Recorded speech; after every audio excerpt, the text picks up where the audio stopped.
Hello साथियों, आप सभी का स्वागत है आपके अपने YouTube channel CDP queen Himanshi ma'am पर।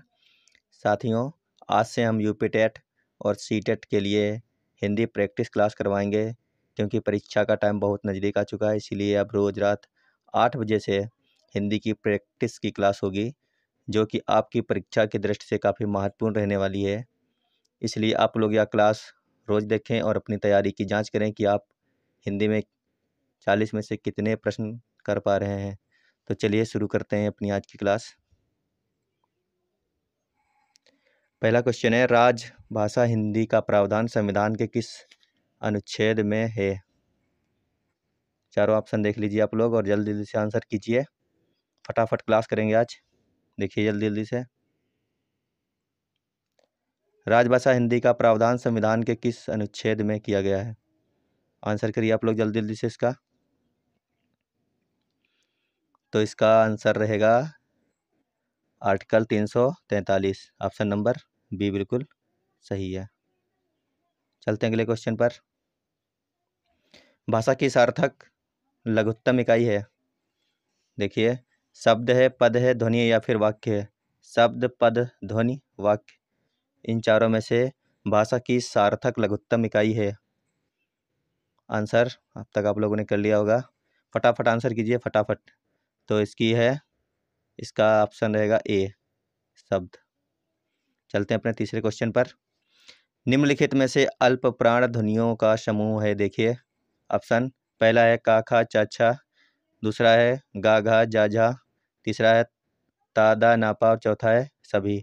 बताइए इन तीनों में से कौन सा अल्प प्राण ध्वनियों का समूह है? जल्दी जल्दी से आप लोग आंसर कीजिए, अपनी तैयारी को चेक कीजिए, आपकी तैयारी कितनी मजबूत अब तक हो चुकी है। और कृपया इस क्लास को ज़्यादा से ज़्यादा लोगों के पास शेयर कीजिए। तो इसका ऑप्शन रहेगा सी। कौन सा है? सी, तादा और नपा, ये जो हैं कैसी हैं? अल्प प्राण ध्वनियाँ हैं। अल्प प्राण ध्वनियाँ किसे कहते हैं आप लोगों को पता होगा, आप लोगों ने अब तक याद भी कर लिया होगा ये सब चीज़ें। वे वर्ण जिनके उच्चारण में मुख में कम मात्रा में वायु निकलती है, उन्हें क्या कहते हैं? अल्प प्राण वर्ण कहते हैं, जो कि प्रत्येक वर्ग का पहला, तीसरा और पांचवा होता है। कैसा होता है? पहला, तीसरा और पांचवा। प्रत्येक वर्ग का पहला, तीसरा, पांचवा वर्ण जो होता है वो कैसा होता है? अल्प प्राण ध्वनियों का होता है। चलिए चलते हैं अगले क्वेश्चन पर। क्वेश्चन नंबर 4 है, महाप्राण वर्ण कौन से हैं? देखिए इन चारों में से जल्दी जल्दी ऑप्शन कीजिए, जल्दी जल्दी। महाप्राण वर्ण कौन से हैं? देखिए, तो इसका हो जाएगा ऑप्शन नंबर ए, बिल्कुल सही है इसका ऑप्शन नंबर ए। महाप्राण किसे कहते हैं? जो प्रत्येक वर्ग का दूसरा और चौथा वर्ण होता है उसे कहते हैं महाप्राण जी। कितने होते हैं? 14 होते हैं। और अल्प प्राण कितने होते हैं? 30 होते हैं। आगे चलते हैं। अगला क्वेश्चन है, तत्सम शब्द नहीं है। देखिए इन चारों में से कौन सा शब्द ऐसा है जो तत्सम नहीं है? क्या वो कर्ण है या फिर श्रावण है, आखर, पत्थर? बताइए तत्सम कौन सा नहीं है। काफ़ी अच्छे अच्छे क्वेश्चन लेकर आए हम आपके लिए, लेकर आए हैं आज की क्लास में। तो इसका रहेगा ऑप्शन नंबर सी, आखर। कौन सा है? आखर जो है वो तत्सम नहीं है। तत्सम किसे कहते हैं? चलिए अगला क्वेश्चन देखते हैं। कांच शब्द है, बताइए कांच शब्द कैसा है? तत्सम है, देशज है, तद्भव या फिर विदेशी है? चार ऑप्शन देखिए और आंसर कीजिए जल्दी जल्दी फटाफट। कांच शब्द कैसा है? तो कांच शब्द है कैसा? तद्भव। ऑप्शन नंबर सी इसका बिल्कुल सही है। निम्न में से कौन सा विकल्प सही है? देखिए पर्यायवाची दिए हैं, अमृत का दिया है, कृष्ण का दिया है, इच्छुक का दिया है और इष्ट का दिया है। बताइए जल्दी से इन चारों में से कौन से पर्यायवाची युग्म बिल्कुल सही है? देखिए आंसर कीजिए, जल्दी जल्दी से पढ़िए। इसका आंसर हो जाएगा ऑप्शन नंबर बी, कृष्ण का हो जाएगा, नंद नंदन मुरलीधर और कन्हैया। ऑप्शन नंबर बी इसका बिल्कुल सही है। आगे देखते हैं। इष्ट, इष्ट का क्या होगा? बताइए जल्दी जल्दी। इष्ट का हो जाएगा वांछनीय, इच्छित और अभीष्ट। इसी प्रकार से ये जो इच्छुक है इसके क्या होते हैं पर्यायवाची? इच्छुक कहते हैं अभिलाषी, उत्सुक, आतुर, इस प्रकार से होते हैं। और अमृत के क्या होते हैं? पीयूष, सुधा, यही सब होते हैं। आगे देखते हैं। इंद्र के पर्यायवाची शब्द हैं। बहुत ही अच्छा क्वेश्चन है। इंद्र के इनमें से कौन से पर्यायवाची शब्द हैं? आंसर कीजिए जल्दी जल्दी। इंद्र के पर्यायवाची क्या होंगे? देवराज, सुरपत, देवेंद्र। क्या होगा? Devraj, Surpat, Devendra. Option number A बिल्कुल सही रहेगा इसका। चलते हैं अगले क्वेश्चन पर। पावन पातक शब्द युग्म का उपयुक्त अर्थ है, बताइए। अर्थ बताना है। पावन और पातक का उपयुक्त अर्थ क्या होगा? देखिए क्या होगा। पुजारी अपराधी होगा, या फिर पवित्र अपराधी होगा, या फिर अपराधी पुजारी होगा, या फिर पवित्र और पापी होगा। क्वेश्चन नंबर 9 का बताइए जल्दी जल्दी। तो क्वेश्चन नंबर 9 का ऑप्शन हो जाएगा डी। क्या होगा? पवित्र और पापी। आगे चलते हैं। निम्नलिखित में से कौन सा विलोम युग्म नहीं है? देखिए कौन सा विलोम युग्म नहीं है, पूछ रहा है। नहीं है, बताइए। देखिए, प्राचीन का पुरातन, या फिर अंतरंग का बहिरंग, राम का अनुराग, राग का अनुराग और विष का सुविष। तो इसमें कौन सा आंसर सही रहेगा, बताइए। कौन सा विलोम युग्म नहीं है, बताइए। तो इसका हो जाएगा अंतरंग का बहिरंग। बिल्कुल सही आंसर है ये जो है विलोम युग्म नहीं है। आगे चलते हैं। निम्न में से कौन सा एक शब्द द्विज शब्द का अनेकार्थी नहीं है, बताइए। कौन सा एक शब्द ऐसा है जो द्विज शब्द का अनेकार्थी नहीं है? क्या हो जाएगा? विधेय हो जाएगा, पक्षी हो जाएगा, दांत हो जाएगा, या फिर ब्राह्मण हो जाएगा। द्विज शब्द का अनेकार्थी नहीं है, तो इसका हो जाएगा ऑप्शन नंबर ए। क्या हो जाएगा? विधेय। आगे चलते हैं। Question number 12। जिसमें खराब आदतें हो वाक्यांश के लिए एक शब्द। देखिए जल्दी जल्दी से। जिसमें खराब आदतें हो वाक्यांश के लिए एक शब्द क्या होगा, बताइए। कृपया सभी लोग एक बार इस क्लास को शेयर कर दीजिए अपने दोस्तों के पास, जो लोग हमारी क्लास को नहीं ले रहे हैं या फिर नहीं जुड़ पा रहे हैं। काफ़ी हेल्पफुल रहने वाली है। रोज़ आएगी, रोज़ 8 बजे रोज़ प्रैक्टिस करवाई जाएगी आप लोगों को। बहुत ही अच्छे अच्छे क्वेश्चन लेकर आएंगे जो एग्जाम में जरूर ऐसे ही क्वेश्चन आते हैं एग्जाम में, इतना याद रखना। देखिए, जिसमें खराब आदतें हो वाक्यांश के लिए एक शब्द बताना है, बताइए। क्या बोलेंगे इसमें से? इसका हो जाएगा ऑप्शन नंबर ए, दुर्व्यसनी। चलते हैं अगले क्वेश्चन पर। Question number 13। निम्न में से कौन सा विकल्प सुमेलित नहीं है? देखिए बताइए जल्दी जल्दी। ना बहुत ठंडा, ना बहुत गर्म। क्या होगा? शीतोष्ण। या फिर जिसने अभी भी बच्चे को जन्म दिया है, सभी देशों से संबंध रखने वाला, आकार से युक्त। बताइए इसमें से कौन सा हो जाएगा? क्वेश्चन नंबर 13 का ऑप्शन नंबर सी बिल्कुल सही है। जो सभी देशों से संबंध रखने वाला होता है उसको कहते हैं समदर्शी। देखते हैं क्वेश्चन नंबर 14। निम्न में से असंगत है, बताइए। निम्न में असंगत कौन सा है? पढ़िए जल्दी जल्दी से और आंसर दीजिए आप लोग। आंसर दीजिए आप लोग, इसको पढ़िए जल्दी जल्दी से। देखिए संकोच। पहला देखिए ऑप्शन, देखिए संकोच, किसी काम को करने में हिचकिचाना। या फिर दूसरा आगे, जिसे जाना ही ना जा सके। तीसरा है अनुभूति से, अनुभव की तीव्रता से ज्ञानेंद्रियों द्वारा प्राप्त होने वाला आंतरिक ज्ञान। चौथा है अस्त्र, हाथ में रखकर चलाए जाने वाला हथियार। बताइए इसमें से कौन सा असंगत है? ऑप्शन नंबर 14 का रहेगा डी। क्या हो जाएगा? डी। यह संगत क्यों है? अस्त्र जो है वो फेंक कर चला जाते हैं, हाथ में रखकर क्या होता है? हाथ में रखकर चला जाते हैं शस्त्र। चलते हैं अगले क्वेश्चन पर। Question number 15। निम्नलिखित में से अशुद्ध वाक्य कौन सा है? देखिए, मैं प्रातः काल पढ़ता हूँ, जज ने मुझे मृत्यु दंड दिया, इसके बाद फिर क्या हुआ, मेरे पास केवल एक घड़ी है। अशुद्ध वाक्य कौन सा है? जल्दी जल्दी से आप लोग आंसर कीजिए। निम्नलिखित में से अशुद्ध वाक्य कौन सा है? तो इसमें क्या हो जाएगा? इसका आंसर है सी, इसके पास, अरे इसके बाद फिर क्या हुआ, ये इसका सही आंसर है। चलो चलते हैं अगले क्वेश्चन पर।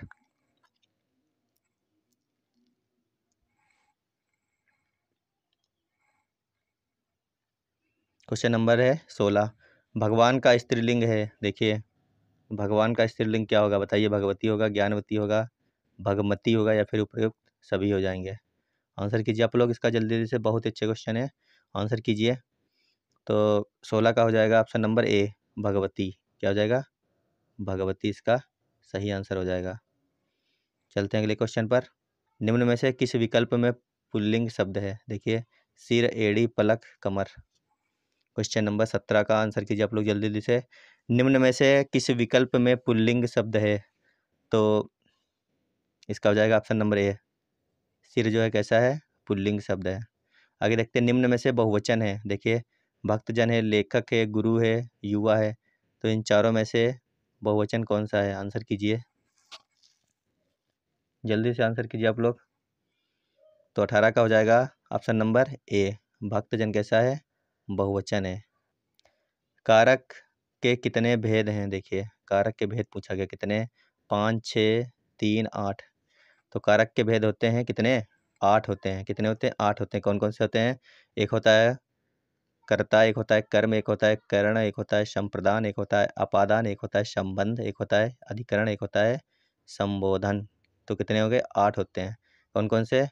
कर्ता, कर्म, करण, संप्रदान, अपादान, संबंध, अधिकरण और संबोधन। कारक कितने हो गए? 8। तो ऑप्शन नंबर डी इसका बिल्कुल सही हो जाएगा। आगे देखते हैं, बाल्टी में कुछ है वाक्य में कौन सा सर्वनाम है? बताइए, बाल्टी में कुछ है, बाल्टी में कुछ है। अगर आप लोगों ने हमारी संज्ञा, सर्वनाम, विशेषण, क्रिया से संबंधित क्लासें नहीं देखी है तो कृपया जा कर के देख लीजिए, काफ़ी हेल्पफुल रहने वाली हैं आप लोगों के लिए। क्योंकि हिंदी अगर किसी एग्जाम में लगा है वर्ड, तो फिर हिंदी से संबंधित इन टॉपिक से क्वेश्चन जरूर ही बनने हैं, संज्ञा सर्वनाम से। तो कृपया देख लें। इसका हो जाएगा ऑप्शन नंबर बी बिल्कुल सही, अनिश्चित। क्या हो जाएगा? अनिश्चयवाचक हो जाएगा, क्योंकि बाल्टी में क्या है हमें कुछ पता ही नहीं है। हमने इस प्रकार का क्वेश्चन किया भी है पीछे जब अपनी क्लास ले रहे थे। आगे देखते हैं, क्वेश्चन नंबर 21, मैं स्वयं पढ़ लूँगा। क्या कह रहा है? मैं स्वयं पढ़ लूँगा। वाक्य में कौन सा सर्वनाम है? बताइए, स्वयं पढ़ लूँगा मैं कौन सा सर्वनाम होगा? तो पुरुषवाचक होगा, उत्तम पुरुषवाचक होगा, निजवाचक होगा या फिर निश्चयवाचक होगा? इसका आंसर हो जाएगा निजवाचक।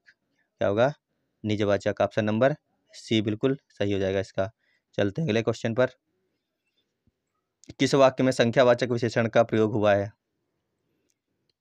आप लोगों ने अगर हमारी क्लास देखी है ये सब, तो आप लोगों को काफ़ी आराम से सब कर लेंगे सारे क्वेश्चन। देखिए, संख्यावाचक विशेषण कहाँ पर इसमें हुआ प्रयोग? देखिए, ऐसा आदमी कभी नहीं साथ देता, इसमें नहीं। वह लड़ाकू बालक है, इसमें भी नहीं। इस कक्षा में 10 विद्यार्थी हैं, इसमें तो हुआ है। नीचे देखते हैं, उसकी शर्ट नीली, इसमें नहीं हुआ है। तो ऑप्शन नंबर सी इसका बिल्कुल सही है। आगे देखते हैं, इनमें से किस वाक्य में द्विकर्मक क्रिया का प्रयोग हुआ है? इनमें से किस वाक्य में द्विकर्मक क्रिया का प्रयोग हुआ है? देखिए, द्विकर्मक क्रिया का प्रयोग किसमें? और रमेश दिल्ली जाएगा इसमें, या फिर संगीता ने राधा को पुस्तक दी इसमें, अनुराग ने फल खरीदे, या फिर विनीता कल से बीमार है। देखो किसमें हुआ है? संगीता ने राधा को क्या दी? पुस्तक दी। इसमें कैसी क्रिया है? द्विकर्मक क्रिया है। कैसी? द्विकर्मक। आगे देखते हैं, मैं आपको हिंदी पढ़ाता हूँ। ये कैसा वाक्य? भविष्य काल। कैसा काल है? भविष्य काल है या फिर वर्तमान काल है, भूतकाल है, या फिर इनमें से कोई भी नहीं है? आंसर कीजिए आप लोग। मैं आपको हिंदी पढ़ाता हूँ, तो ये कैसा है? हिंदी पढ़ाता हूँ हो जाएगा वर्तमान काल। कैसा है? वर्तमान। ऑप्शन नंबर बी बिल्कुल सही है। आगे देखिए, भाववाच्य में क्रिया सदैव रहती है। भाववाच्य जो रहते हैं तो इसमें क्रिया कैसी रहती है? बताइए। बहुत ही अच्छा क्वेश्चन है ये। आप लोग ये क्लास रोज देखना, क्योंकि बहुत ही इंपॉर्टेंट क्वेश्चन हम इसमें करवाने वाले हैं। जब तक आपका एग्जाम नहीं आ रहा है, रोज 8 बजे हिंदी की प्रैक्टिस क्लास करवाई जाएगी। कृपया रोज देखें आप लोग, काफ़ी हेल्पफुल रहेगी आपके लिए। तो इसका ऑप्शन नंबर डी बिल्कुल सही है। अन्य पुरुष पुल्लिंग एक वचन, भाववाच्य क्रिया सदैव रहती है। आगे देखते हैं, एक पद वाक्यांश उपवाक्य का संबंध दूसरे पद वाक्यांश या उपवाक्य से जोड़ने वाले अव्यय को कहते हैं। देखिए, क्या कहते हैं? सारे ऑप्शन देख लीजिए जल्दी जल्दी से और आंसर कीजिए आप लोग। समुच्चय बोधक कहते हैं, या फिर संबंध बोधक कहते हैं, सीमांत बोधक कहते हैं, या फिर क्रिया विशेषण कहते हैं? आंसर जल्दी से कीजिए आप लोग। इसका हो जाएगा आंसर नंबर ए। क्या होगा? समुच्चय बोधक। चलते हैं अगले क्वेश्चन पर। क्वेश्चन नंबर 27, निम्नलिखित में से जिस वर्ग में सही उपसर्ग का प्रयोग हुआ है उसे अलग कीजिए। ये क्वेश्चन देखिए कितना अच्छा है। निम्नलिखित में से जिस वर्ग में सही उपसर्ग का प्रयोग हुआ है उसे अलग कीजिए। तो देखिए चारों ऑप्शन देखिए और अपना आंसर कर लीजिए, जल्दी से आप लोग आंसर दीजिए। तो आप लोगों ने आंसर कर लिया, इसका हो जाएगा ऑप्शन नंबर ए, अनुच्छेद। अनु प्लस छेद में हो जाएगा अनुच्छेद। क्या इसमें सही है? इसका जो उपसर्ग है वो अनु बिल्कुल सही है। आगे देखते हैं। अड़ियल में कौन सा प्रत्यय है? क्या है? अड़ियल। अड़ियल में कौन सा प्रत्यय लगा है बताइए। अड़ियल, अड़ियल में ये एत नहीं इत है। क्या है? इत। अड़ियल में कौन सा प्रत्यय लगा है बताना है आपको। देखिए इत लगा है, या लगा है, यल लगा है या फिर इला लगा है, बताइए जल्दी से आंसर कीजिए। तो इसका हो जाएगा ऑप्शन नंबर सी। क्या होगा? ऑप्शन नंबर सी, यल लगा है, अड़ियल। देखिए अड़ियल बना कैसे है? अड़धन ईयल से, इसमें ईयल लगा है अलग से। आगे देखते हैं। भानुदय में कौन सी संधि है? आंसर कीजिए। गुण संधि, अयास संधि, यड़ संधि, दीर्घ संधि। तो इसका हो जाएगा ऑप्शन नंबर डी। कैसी है ये? दीर्घ संधि है भानुदय। कैसे बनता है भानुदय? इसका विच्छेद करेंगे तो भानु प्लस उदय बराबर भानुदय। आगे चलते हैं। सपरिवार का सही समास विग्रह कीजिए। सपरिवार का समास विग्रह क्या होगा? परिवार के साथ होगा या फिर परिवार ही परिवार होगा, संयुक्त परिवार होगा, केवल परिवार होगा? आंसर जल्दी जल्दी से कीजिए आप लोग। तो इसका हो जाएगा ऑप्शन नंबर ए, परिवार के साथ। ऑप्शन नंबर ए बिल्कुल सही है इसका। चलते हैं अगले क्वेश्चन पर। प्रधानाध्यापक ने कहा कल विद्यालय में अवकाश है। वाक्य में चिन्ह, ये जो चिन्ह का प्रयोग हुआ है, कहा के बाद देखिए ये चिन्ह इसमें पूछा गया है। ये इस चिन्ह को क्या कहते हैं? योजक कहते हैं, अर्धविराम कहते हैं, पूर्ण विराम कहते हैं या फिर निर्देशक चिन्ह कहते हैं? सभी प्रकार के क्वेश्चन हम इस क्लास में लेकर आएंगे रोज रात 8 बजे। तो आप लोग इस क्लास को जरूर लेना अगर हिंदी अपनी बहुत ही अच्छी करना चाहते हो आप लोगों तो यहाँ पर है, आंसर कर लिया आप लोगों ने। यहाँ पर रहेगा आपका कौन सा चिन्ह है? ये निर्देशक चिन्ह। कैसा है? निर्देशक चिन्ह, ऑप्शन नंबर डी। आगे देखते हैं। लोभ में पड़ना भावार्थ के लिए उपयुक्त मुहावरा है। देखिए लोभ में पड़ना भावार्थ के लिए उपयुक्त मुहावरा कौन सा है? देखिए डोरे डालना होगा, जोड़ तोड़ करना होगा, या फिर 99 का फेर होगा, या फिर सिक्का जमाना होगा? देखिए आंसर हो जाएगा इसका सही, कर लिया आप लोगों ने। इसका हो जाएगा 99 का फेर, ऑप्शन नंबर सी। अच्छा, ये डोरे डालने का मतलब होता है कि किसी को प्रेम जाल में फंसाना। जोड़ तोड़ करने का होता है अवैध उपाय करना, और सिक्का जमाना होता है प्रभुत्व स्थापित करना। आगे देखते हैं क्वेश्चन नंबर 33। भीख मांगे आंख दिखावे। भीख मांगे और आंख दिखावे लोकोक्ति का भावार्थ है, बताइए। ये जो है भीख मांगे आंख दिखावे, जो लोकोक्ति दी गई है, लोकोक्ति, इसका भावार्थ पूछ रहा है। बड़ों से अधिक छोटे द्वारा कर दिखाना, या फिर असमर्थ होकर भी अकड़ना, चतुराई से दूसरों को विपत्ति में डालना, या फिर मूर्ख किसी भी वस्तु की कद्र नहीं जानता? बताइए इसमें से कौन सा सही रहेगा? ये तो इसका ऑप्शन नंबर बी बिल्कुल सही हो जाएगा, असमर्थ होकर भी अकड़ना। है ना, भिखारी है लेकिन फिर भी आंख दिखा रहा है। आज का हमारा अगला क्वेश्चन है। रहीमन पानी राखिए, बिन पानी सब सून, पानी गए न उबरे, मोती मानुष चून। मोती मानुष चून, इन पंक्तियों में कौन सा छंद पूछा गया है? बताइए इन पंक्तियों में कौन सा छंद है? जल्दी जल्दी से काउंट करके बताइए आप लोग। दोहा होगा, सोरठा होगा, चौपाई होगा, या फिर बरवे होगा? देखिए जल्दी से बताइए इसमें से कौन सा छंद है।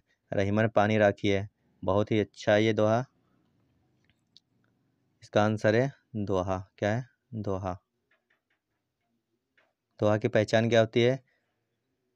इसके पहले और तीसरे चरण में 13-13 मात्रा होती हैं, और दूसरे और चौथे चरण में 11-11 मात्रा होती हैं। चलते हैं अगले क्वेश्चन पर। मंगल भवन अमंगलहारी, द्रवहु सो दशरथ अजिर बिहारी। इनमें किस छंद का प्रयोग हुआ है? ये जो लाइन दी है दोनों, इसमें किस छंद का प्रयोग है? सोरठा छंद, चौपाई है, दोहा है, सवैया है? आंसर कीजिए। मंगल भवन अमंगलहारी, द्रवहु सो दशरथ अजिर बिहारी में किस छंद का प्रयोग किया गया है? क्वेश्चन नंबर 35 का आंसर हो जाएगा चौपाई।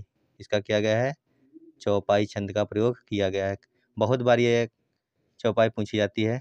देखते हैं आगे। रामचरितमानस किसकी कृति है? देखिए रामचरितमानस किसकी कृति है बताना है आप लोगों को।